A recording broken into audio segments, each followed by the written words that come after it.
Hey, real quick, guys. I forgot to mention in the video for some reason. I'm really tired. I don't know. I'm selling the K-Bosses to partially help fund for the new stuff. And it's going to be $250 for the pair. If you'd like to buy them, email me down below. I'll leave the email there as long as they are available or I'll mark it as sold. The first person to offer me $250 gets it. Otherwise, it's probably going to be best offer. So if you can't quite get to $250, but you want to put in your offer anyways, go ahead and hit me up and let me know. It's going to be PayPal, and yeah, I think that's going to wrap it up. All right, thanks. I do not feel super well today.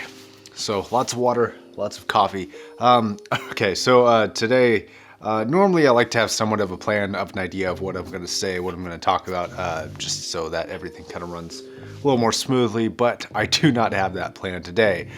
Today, I kind of want to talk about two things. One is going to be an amplifier update and what's going on with the whole I need an amplifier situation. And the second thing is kind of speaker conversation. So that part might be kind of boring because I know a lot of you aren't really interested in speakers, just kind of headphones, and that's fine.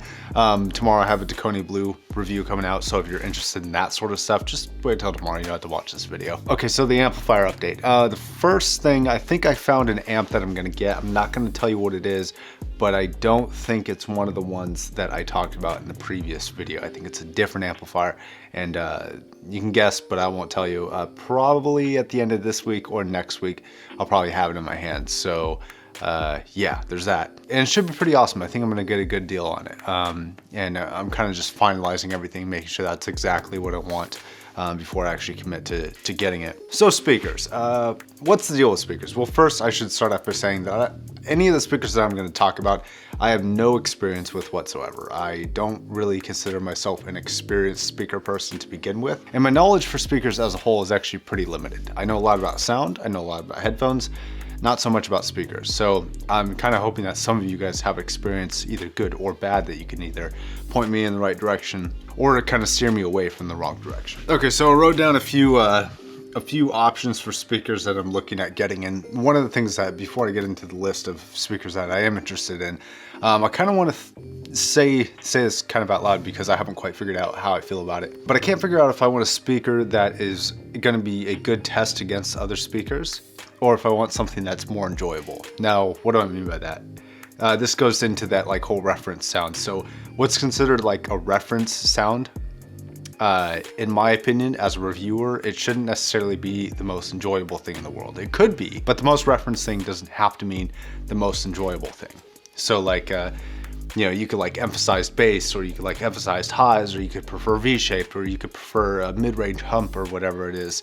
And that's your preference, and that's more enjoyable than like a perfectly flat pair of speakers or headphones, which I would consider to be like a reference. It gives you a reference for any fluctuation other than complete flatness. And the core of my being wants the enjoyable speaker because, you know, but it's conflicting because part of me is like, okay, I want the enjoyable speaker because deep down I am an audiophile, I'm an audio purist or whatever you want to call it, and I care about enjoying my audio, and that's a big portion of what I like to do. But then there's the other portion of this, which is like, well, you also have somewhat of an obligation to YouTube and this is part of the reason why I'm getting the amplifier. You have somewhat of an obligation to YouTube to make sure that you're getting the best for comparative aspects, the best reference. But then I also feel like as a reviewer, I might want to pick something that I like and then base other things off of that. But I don't know. What do you think? Do you understand my conundrum here, or am I just talking like a crazy person? Because sometimes I go off on these tangents and the ideas just float away from my head and nobody gets them. But okay, so let's talk about power for a second. I'm considering two options. One option is getting passive speakers. And I have a few options for passive, and I'm definitely open to others, but these are kind of the options I'd prefer.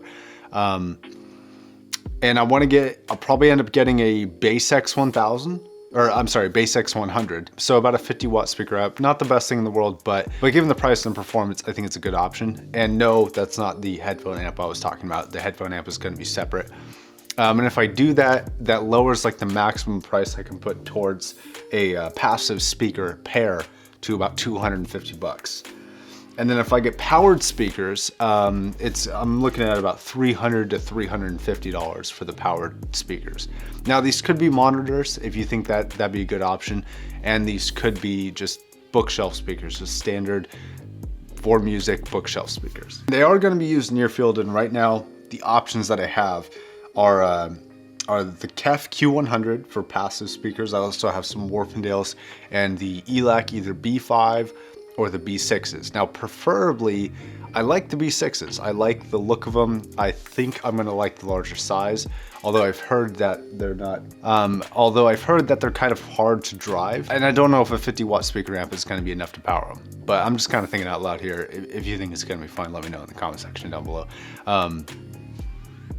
And then that's pretty much it for the passive speakers that I found that are within my budget, that I like the look of, that, and I know looks shouldn't play a part, but in my opinion, I have to show a lot of stuff on camera, and if it looks like shit, it probably isn't going to be that aesthetically pleasing. I think the KEFs look the best out of all those, and then probably the B6s, and then probably the Warfdales. I don't know why I keep calling them Warfendales. I don't know. And then for powered monitors and powered speakers, I was looking at the KRKs, the JBLs, 305Ps, of course. I keep seeing comparisons, and everyone seems to prefer the JBLs, so I might go that route. And then there's a few others that would be like powered monitors and stuff. But this kind of goes into the same reason why I'm picking like just a headphone amplifier and a DAC separately, is so that I can swap either component and test with hardware that I'm already familiar with. And I'm not sure if I want to handle speakers the same way. One is like, you know, the standard studio use XLR input, which requires an outside source DAC for that speaker to actually produce sound. Then there's the powered speakers that have DAC built in. So it may be better to go the separate amplifier and just have passive speakers, and that might be a better direction for me to go. Now, I don't think I'll be reviewing speakers anytime soon, but I'd like to get familiar with the gear by the time that kind of ramps up and by the time I start introducing speakers. But I have a couple other things planned before speakers start, so this is kind of like a long-term thing, not necessarily like next few weeks. It might be like a month, 2, 3 months away, who knows. But yeah, those are just some of my thoughts, and I'd love to hear your advice if you have any, and any experience, good or bad, you have with any of these speakers that I mentioned. If you have other, preferably same price range, so like $350 for powered and $250 for passive. I'm kind of leaning towards passive, although the amplifier that I think I'm going to buy does have XLR outputs that work with powered monitors, so that might be a consideration. I don't know. I'd love to know what you guys think. All right, guys, I'm gonna wrap it up. Have a good one. I'll see you in the next video. Bye.